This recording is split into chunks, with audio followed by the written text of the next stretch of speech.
it's your girl, and we're back for another episode of What I've Been Reading. Now, if you guys checked out my last video for March, you'll have seen that I didn't really read a whole lot. And to be fair, that is because I was playing Animal Crossing for about 90 hours a day. I know there's not 90 hours in a day, but trust me, we found a way. Now with the month of April, yeah, I have still been playing a ridiculous amount of Animal Crossing. I'm also playing a ridiculous amount of Overwatch right now again, and there's a little razzle-dazzle of Mass Effect in there somewhere. However, I like to think that my stack for the month of April is actually pretty rad. I read a lot of really fun books, and I can't wait to share them with you. As you can see, there's quite a few things here. So, let's get into this.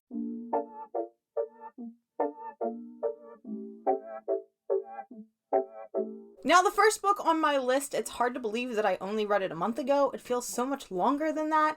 However, it's just proof that April literally lasted like a million years and we're just in some weird converted crisis timeline. However, the first book on this list is going to be Bloom. It is published by First Second. It is an original queer romance graphic novel. Now, I know I talk about Volt Comics a lot and how much I passionately love them as a publisher.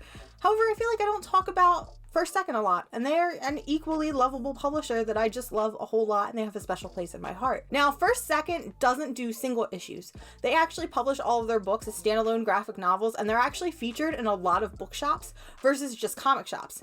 That being said, you can still get them in comic shops, and you should definitely get them in comic shops, but that's just kind of the difference between First Second and some of the other publishers that are out there right now. But back to Bloom. Bloom is a wonderful young adult graphic novel. It tells the romance between Hector and Ari. They both are at this like beachside bakery type thing.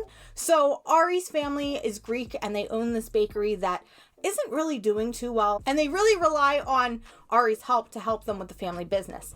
However, Ari has different plans. He doesn't want to really go into the family business. Instead, he wants to be able to move into the city with his friends, who are all kind of douchebags, by the way, and he wants to live and become, you know, this great, wonderful indie musician. Ari's family isn't about to let him do that. They need his help. They don't have a whole lot of money, and that's when Hector comes in. And Hector is this bright, strapping young boy. He's really, really cute, and I really love him, and he wants to be a baker, and he really likes baking things. So Ari basically tells him, hey, you can work in the bakery so that way I can go and live my dream. And the two just have this wonderful relationship that come about, and it's really deep and really personal, and this book really just, it makes you feel good. It's extremely relatable. It's just one of those comics, I couldn't put it down.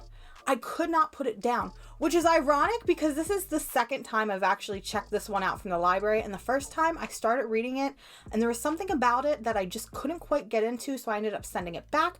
However, right before quarantine hit, I decided to pick it up one last time and give it another shot, and like I said, I couldn't put it down. So that's proof that maybe sometimes if you're not really feeling a book, maybe it's just the wrong time, and if you really do feel that need to revisit it, then you should definitely do so. Bloom, like I said, it's just absolutely gorgeous. The artwork is absolutely beautiful. It's done completely in these hues of blues and teals, and I just absolutely love the style that Savannah Gouchot went with. I'm really sorry if I butchered your name, by the way, but I really love the style that this book takes. Now, I actually had the pleasure of meeting Kevin a couple years ago at Small Press Expo, and when I did meet him, he handed me this really cute Bloom ash can that had early sketches of both Ari and Hector, and I really love this a whole heck of a lot. I feel like if you just want a really great queer slice of life type of story, and that's the other thing that's great about this, is it's a queer story, but it's not your like a million times told queer story about finding yourself and accepting your queer sexuality. This book is literally just about two guys that happen to be queer and gay, and they fall in love with each other, and that's it. That's the whole premise of the book, and I really wish that we had more queer books like that, so I'm really thankful for that. Bloom, if I'm being quite honest, might actually be my favorite thing that I read this month. So that's what we're starting off with. Now, my next book on this list, it's actually a couple of books, but I'm kind of just gonna lump them together. So these books are really, really awesome. I got them from the library, again, right before quarantine. They are published by Dark Horse, and they are manga retellings of the original Star Wars trilogy. So I kind of have them like really weirdly pieced because the library didn't have all of them, and for some reason these books are just out of print and ridiculously hard to find, and I don't feel like spending $40 on one little manga. Like, hello, you're ridiculous, Dark Horse. Get on the ball and reprint these because these are seriously amazing. So I actually have most of Return of the Jedi and most of Empire Strikes Back. These books are absolutely gorgeous. I really love them. These are really great because I could kind of just turn my brain off and look at the artwork. Because I'm a huge frickin' Star Wars nerd, I can repeat dialogue like it's second nature to me. So I was able to kind of take a back seat and kind of just let the words play in my head and match up with what was on screen. There will be a substantial reward for the one who finds the Millennium Falcon. You are free to use any methods necessary, but I want them alive. No disintegrations. Not to mention manga and Star Wars, I never thought about it, but it is just a match made in heaven. Why don't we have more manga Star Wars? Because look at how cute everything is. So you get these really cute, intense, and even tender moments that I sometimes took for granted in the movie. Like, for example, the scene with Han Solo and Leia when they first kiss on the Millennium Falcon. It's just this gorgeous spread, and it's so beautiful, and I want it framed on my wall. And then, of course, you have the whole Jabba's palace scene, which is just absolutely amazing, and they make Leia even more of a badass in her little Hut Slayer outfit than she normally is. It's just cute and it's beautiful and Star Wars and manga, and I want more. But luckily, I have more. So I'm going to be reading this hopefully for you guys next month, and I'm really excited to be reading Star Wars Lost Stars. Yeah, Lost Stars, which is an original manga graphic novel set in the Star Wars universe. So very excited about this. By Chance or Providence is an original graphic novel from Image Comics.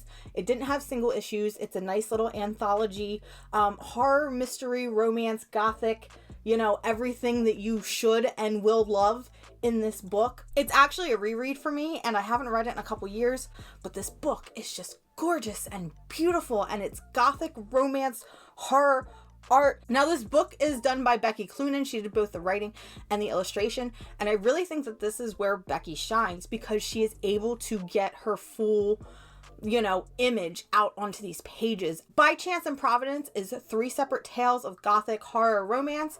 It's got mermaids, there's werewolves, there's ghosts. You should read this book because it is just A+, and we love a good gothic horror romance thing. I just watched Crimson Peak again for the first time since I saw it in theaters, so I am in a full-on gothic romance, beautiful, spooky mood. So this really helped fill the void for that. I really recommend this book full-heartedly.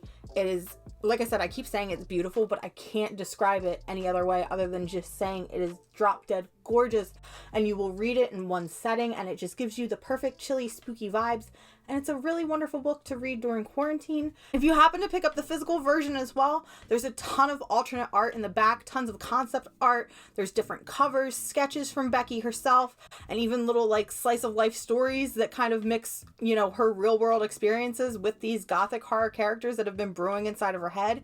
And I just really like it a whole lot, and no one ever talks about it. So this is a book that you're just gonna have to pick up and read because it's so beautiful. It's just, whew, perfect. So I finally caught up with this little guy. This is Kanto, and I realized that this isn't a trade, that this is the first issue, but I have the first 5 issues, or is it 6? I don't know. I can't remember. But I have the full collected, like, first volume in single issues, and this was a book I was really, really passionate about, and I got all the issues, but I just never read them. So what better time than quarantine than to catch up with our little guy, Kanto. Kanto, surprisingly, is a comic published by IDW. If I'm being honest, I haven't really read a whole lot from them. I'm really familiar with them doing things like Teenage Mutant Ninja Turtles. I know they have Transformers, and I think they have My Little Pony as well. They have a lot of the really weird Hasbro licenses, so there's not really a whole lot from them that has always caught my eye. And this book actually slipped under my radar. So Kanto I found when I was still working back at the comic shop, and it was one that we randomly got in, and I was kind of like, why did we get this weird looking book? And I decided to read it one day, and I absolutely fell in love with the first issue. So Kanto is a story about these little mystical woodfolk creature type things. I don't really know what to call them, but they're these really weird like wood-like creatures that are actually slaves to this superior race. And what's really bizarre about their whole situation is that their hearts are taken out and replaced with clocks. So they are not allowed to have any sort of, connection. They're not allowed to have names. They're not allowed to have romances. They're just sort of born, and then the hearts are ripped out and replaced with clocks. However, Kanto breaks that, and he falls in love with a girl who gives him the name of Kanto, and unfortunately, she ends up dying. So Kanto decides he's going to go on this giant quest to retrieve her heart and kind of figure out where his people came from, because nobody really knows exactly who they are. And unfortunately, after that first issue, it kind of downtrodden for me. That first issue alone is absolutely gorgeous. The storytelling is beautiful, and I love it a whole heck of a lot. However, after that, you kind of get this convoluted sort of fantasy mystery type book, and that sounds like it should be good, but there was just something about it that did not grab me in the way that I wished, and it makes me really sad. However, I feel like you should at least check it out, even if it is just the first issue, because that first issue alone has a lot of really great storytelling elements that I really appreciated as a creator. It's got a really beautiful blend of the art along with some of the poetic work from the writing. I just wish that there was something more from it. That being said, Kanto is scheduled to release a second arc sometime after, I guess, quarantine lifts and Diamond goes back to what they're doing. But we are supposed to be seeing more of Kanto, and I believe that it's supposed to be going more into detail of what Kanto is and who his people are and things like that. They give you kind of an explanation in the first arc, but it's not enough to satisfy me per se. So I'm just really hoping that we are going to get more on that aspect, and it's not just going to be another Who Wee Willy adventure. He does have this cute sort of dog-like creature, and I really love him, and he's kind of cute. So if that is what you need to read this book, then there's your reason. It's a cute little dog monster thing that's just loyal and really cute, and we love him. Now, is it really a That Comic Girl video if there isn't a Volt comic on my list, or I'm talking about Volt comics in some matter of way? The answer is no. Vagrant Queen recently got a show on Sci-Fi. What's really awesome about it is all of the episodes are available on YouTube, so you should definitely check those out. It's got a really weird Star Trek, Star Wars / vibe. Star Trek more so than Star Wars, I guess because it is television, and I've never been a big fan of Star Trek myself. However, I really liked the first episode of Vagrant Queen. I need to catch up on the others, but watching Vagrant Queen made me really want to go and read the book that's been sitting on my shelf. This is a Mags Visaggio book. And Mags Visaggio is a writer that I've read a couple things from her. However, they tend to be hit and miss. So I was actually really surprised when I enjoyed Vagrant Queen as much as I did. Vagrant Queen tells the story of Alita, who is a child princess, and she was thrown off of her throne and was forced to go into exile and into hiding. She has since grown up and has become sort of this really cool, badass scavenger spacer type lady that I absolutely love. So obviously, there it is. However, her entire life is thrown upside down when she's actually rediscovered by an old friend named Isaac, who's also a fellow scavenger mercenary type space person thing. I don't know, just think Firefly. I don't know how else to describe it. But she's rejoined by Isaac, who is believed to have sold her out. And you kind of got these two together trying to team up and trying to, ward off these people that are trying to hunt her down and take back her throne. And there's also some really cool interactions because Alita, I don't remember how it's pronounced. I need to watch the show again. However, she really wants nothing to do with her throne, and she kind of just wants to be this space merc loving lady, and people don't realize that, and she's just kind of like, leave me alone. But I really like this book because there's a lot of really fun and witty dialogue between her and between Isaac. Isaac is one of those just bumbling buffoons that you want to love. So if you're a fan of anything space related, if you like Star Trek, even like Mass Effect or anything like that, this is definitely a book for you. And like I said, even if you can't get your hands on the book, you should definitely be watching Vagrant Queen. That's on Sci-Fi. I think it comes out on Thursday nights now, but like I said, it's all on YouTube, so you really don't have an excuse not to watch it. Now, this next book on the list is actually pretty special because it was sent to me by Jay over at Mess Comics, It is The Wonderful Adventures of Lilliput. And I want to give, first of all, a huge shout out to Jay for sending this to me. This is the first collection of issues. I also have a second set of issues that he has gifted me with that I'm going to be reading. MEST stands for the Metropolitan Sewer District. And it is this underground type world full of creatures and monsters and just weird things in general. And there's a group of people that have to patrol and kind of make sure that things in the sewers don't go bump in the night. So the story follows Lilliput, who's this really badass female sewage worker, and it just follows her on her adventures as she's in the sewers. It's really gritty, it's kind of dark. I really love the fact that this book is entirely in black and white because it makes some of the monsters and the creatures a lot more terrifying. Lilliput, like I said, is just a complete badass. She's really cool, she's really witty, she's got a pet rat, which is really cute, and I love her. But what I really liked about this comic in particular is it's a slice, I don't want to call it a slice of life, but in a way it kind of is a slice of life. But not the slice of life that you're thinking because she's in the sewer and she's fighting monsters, but it is small little slice of life vignette stories following Lilliput and the adventures that she has to take. We get to see some more workers from the Metropolitan Sewer District, or the MEST workers as they're called.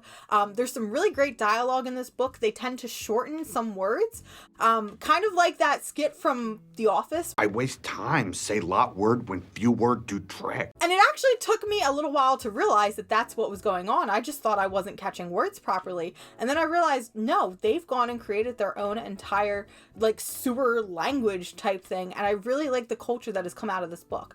So again, a huge shout out to Jay for sending this book to me. I'm going to, of course, be leaving a link in the description below. If it's something that you're interested in, you can purchase it on your own, or I believe that you can get digital copies too as well. But again, huge shout out to Jay for sending this cute little package to me. And he sent me stickers, which are always so cute, and I really love these. So really awesome. MEST, if you like those sort of gritty, like monster sewage, really cool horror but not quite horror type books, you should definitely pick this one up. Now, if you've been following the comic book news, you'll see that Boom Studios recently signed a deal with Netflix where they're going to be adapting a bunch of their comics. Those comics including, of course, Something is Killing the Children, which I am really excited about. And I decided, hey, I want to go and read some Boom comics. And then I realized I don't exactly have a lot of Boom comics on my shelf other than Something is Killing the Children, which I recently just read, so I didn't want to reread that again, at least not yet. However, I did have this little book on my shelf. It is Mecha Cadet U. I picked this up last year at a convention for really cheap, and it's one of those books that I've actually been wanting to read. Mecha Cadet U is perfect if you're a fan of like mech things, I guess, like Voltron and the Iron Giant and Neon Genesis Evangelion, because there are some clear references to Neon Genesis Evangelion. I haven't even really seen the show, but I already look at the one robot and I'm like, that's a NGE type robot. I don't know, is that what the kids are calling it these days? I don't know. But I realize that's an Evangelion robot. Like, you can tell with the little horns and the weird face. I should probably go watch Neon Genesis Evangelion. But Mecha Cadet U is really awesome. It's done by Greg Pak, who is somebody I'm a huge fan of, and I really love his writing. Mecha Cadet U sets things off with this big space cadet type program. You've got a group of kids that are training because once every couple of years, these robots drop down from the sky, and they basically imprint themselves onto these kids. And the two, robots and children sort of correlate with each other and form this bond, kind of maybe like a Jaeger from Pacific Rim, which is another movie that I really love. But either way, they have to basically form this bond so that way the two can become one to help fight off other aliens that haven't really attacked the world yet, but you always want to be prepared. However, things kind of go asleay when one of the robots decides to imprint on the little janitor boy, aka little Mecha Cadet U here, and he's this little clunky robot that's kind of broken, but he's sweet, and it's just really awesome to see these two characters bond. The character that got slighted decided that she doesn't like that, and she comes up with her own, she doesn't come up with, but her father decides that, hey, you're going to be a pilot anyway, and so that's when the evil Neon Genesis Evangelion, how many times can I say that? That's when that mech shows up and kind of just goes crazy.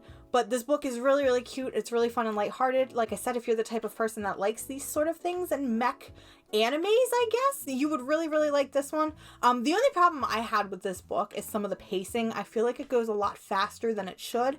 And for some people, I think that they might actually like that. But for me, I really wanted to see more. I wanted to be able to see Mecha Cadet U bond a little bit more with his robot. Same with some of the other characters. I kind of wanted to be able to see them bond and train. And they kind of just throw them into the war.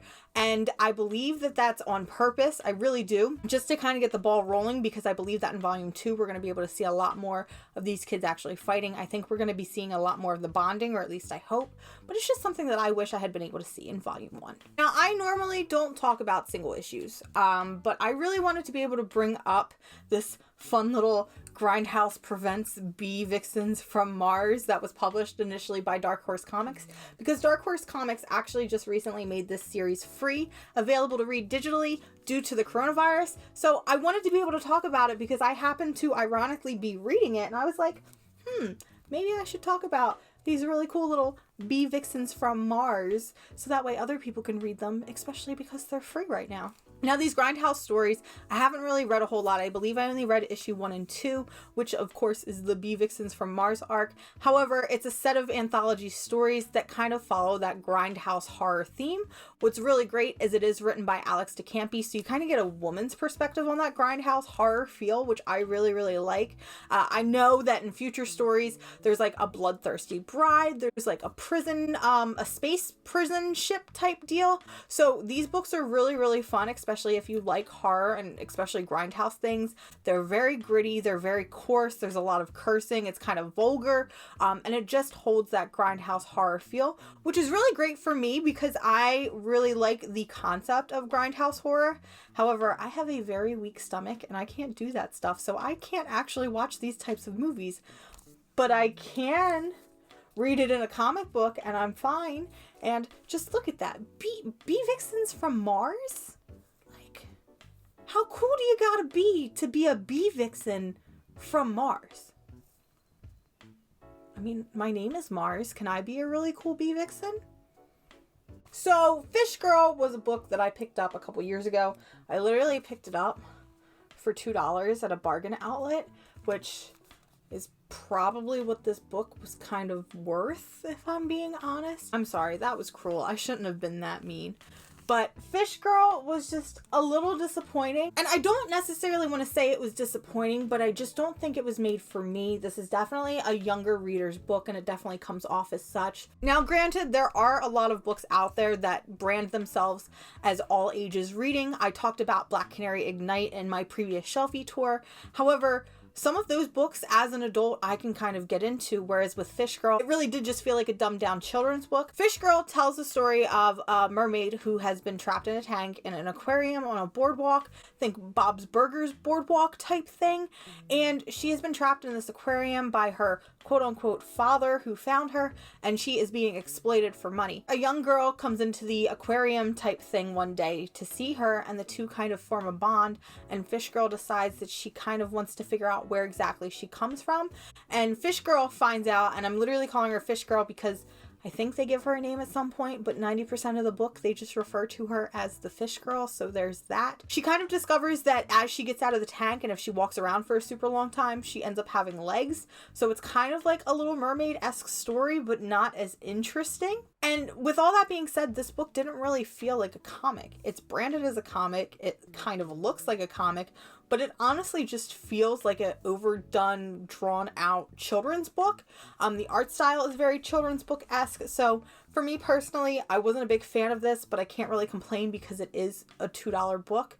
But I was able to finish it, so I guess that's a good thing, because there's some books, as you'll see, I was not able to finish, so I guess that's a plus. So surprisingly enough, I actually didn't really read anything superhero related throughout the month of April. I kind of stuck with a lot of indie stuff, which is weird for me because usually it's a nice mix between the two, or even sometimes it's more superhero than it is indie. However, I did make room for one lovely superhero book, and that is the Batgirl Stephanie Brown collection, which was actually really exciting for me to read for a bunch of reasons. So first off, this has literally been on my shelf for a year now. This is one of the wonderful books that DC Comics sent me when they sent me that wonderful PR package, or whatever you want to call it. I don't know. They sent me a box of Girl Gang books, and I will forever be thankful for that. But this is one of those books that was in the box. And ironically, I have never read any Stephanie Brown. I have a bunch of covers for her in my vault, but I've never actually read any Stephanie Brown material.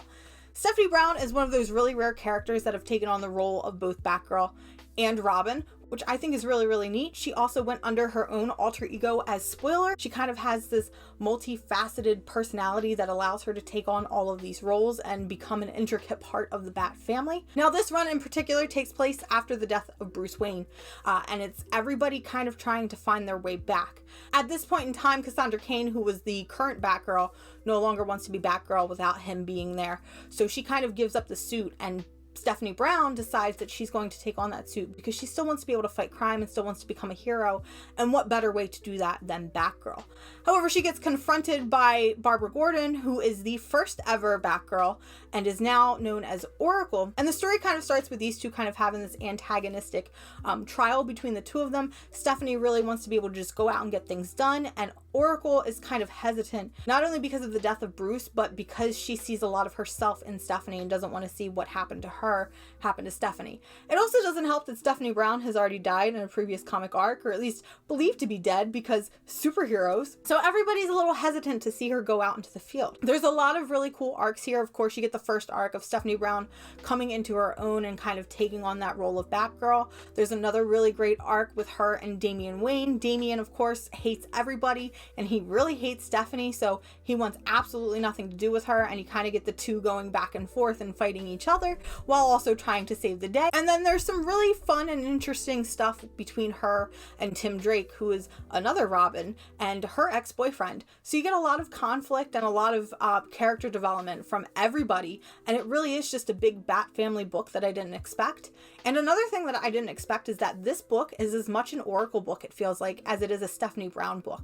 So there's a lot of time and a lot of pages dedicated to Barbara Gordon as Oracle. She's got a lot of her things going on with Dick Grayson. Of course, Dick Grayson is now running around as Batman, and there's the conflict between them.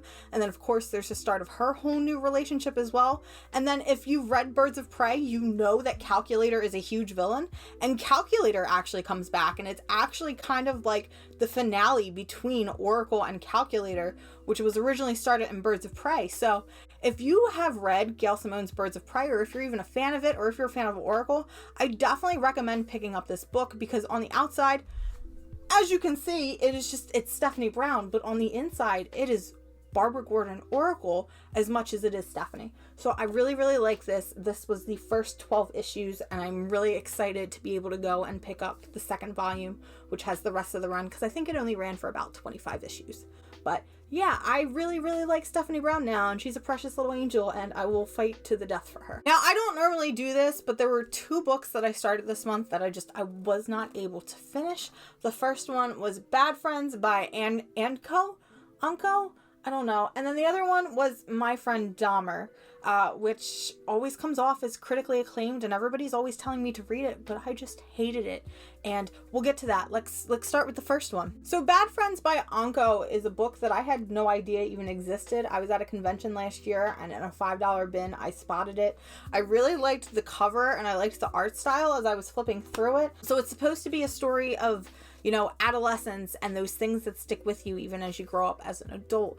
And I was really excited to be able to read something that felt like this personal sort of story. However, you don't really get much of that from Bad Friends. Sometimes you do, and then most of the time it kind of just falls flat. From my understanding, this one is published by Drawn and Quarterly, and I believe it was initially translated over from Korea before it was published here in the States, or I believe it was in Canada. But it was translated and published in English is what I'm trying to get at.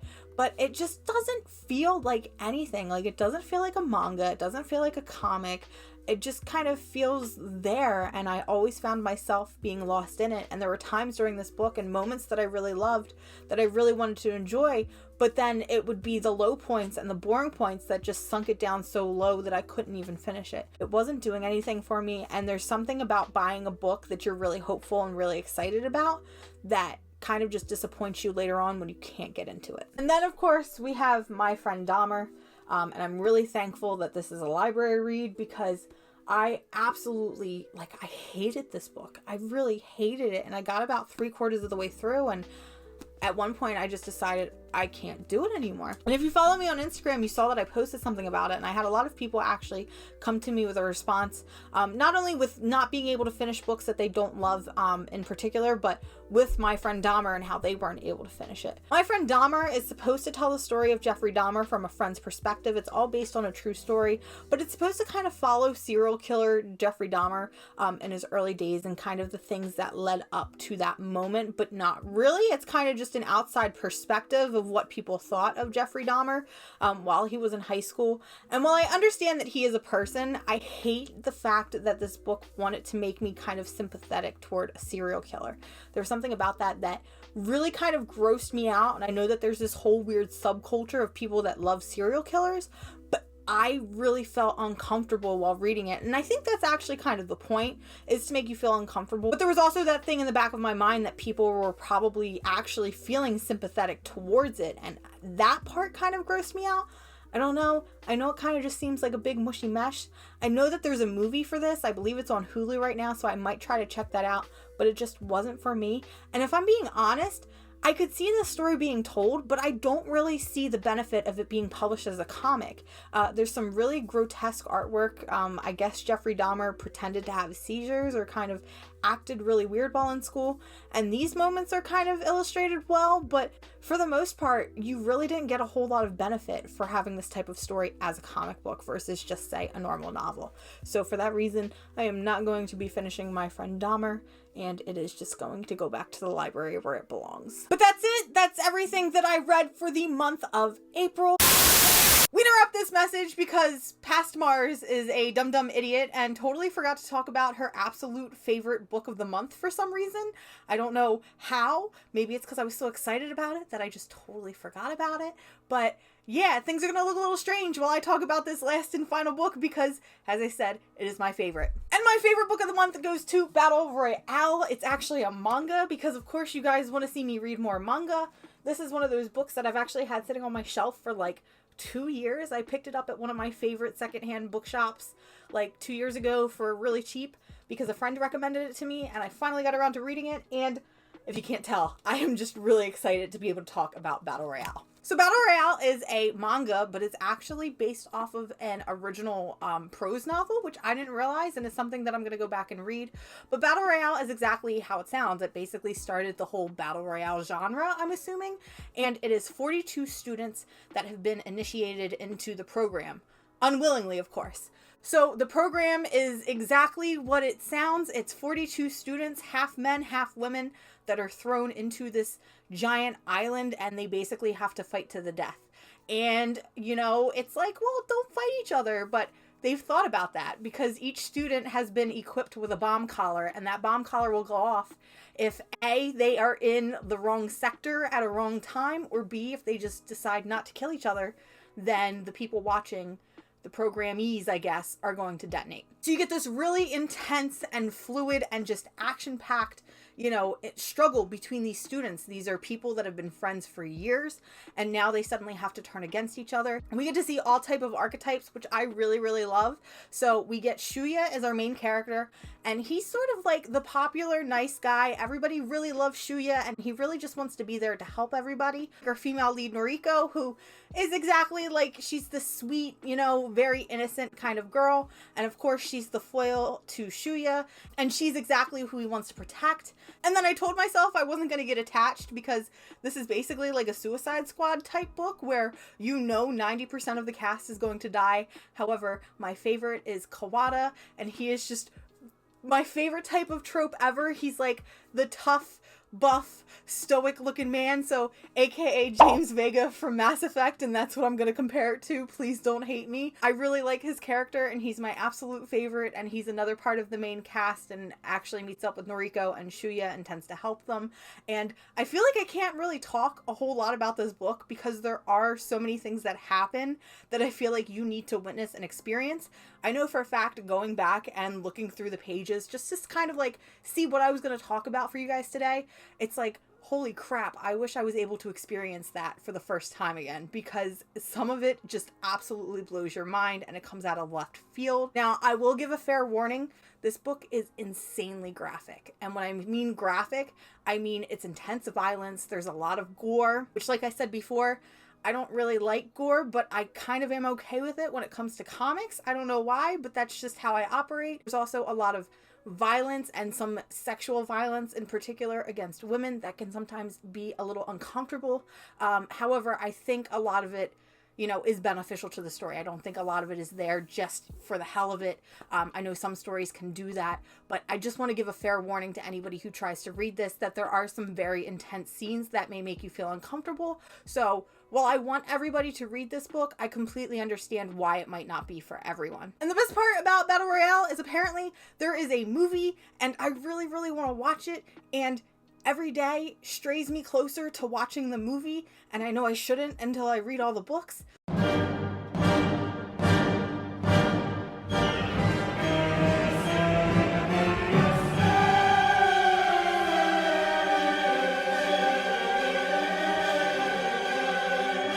But the books, this is the other bad thing. The books are out of print and they're ridiculously hard to find, and when you do find them, they're insanely expensive. So I'm kind of like, do I try to fight and spend a lot of money to hunt down the rest of the books and read them? Or do I just say F it and watch the movie? Because I really just want to know how it ends. I want to see who, I guess, wins. I want to see if my heroes live. I want to see if Kawada saves the day and makes it through, even though I'm pretty sure he's not going to, because he's not my main character. And I just, why do I do this? Why do I get attached to boys that I shouldn't get attached to?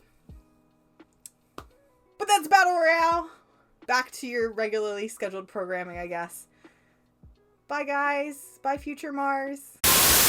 May is already shaping up to be a really good reading list. I've already finished like 2 or 3 books that I've been really excited about. I recently got a big order in from Big Planet Comics, so I'm really excited about reading some of those books. And then, of course, I'm going to be reading just stuff in general that is on my shelf, because as you guys saw in the last video, there's a lot of stuff back there, and a lot of it that I haven't read, and things that I haven't read in a while, so I'm going to try and revisit a lot of old stuff.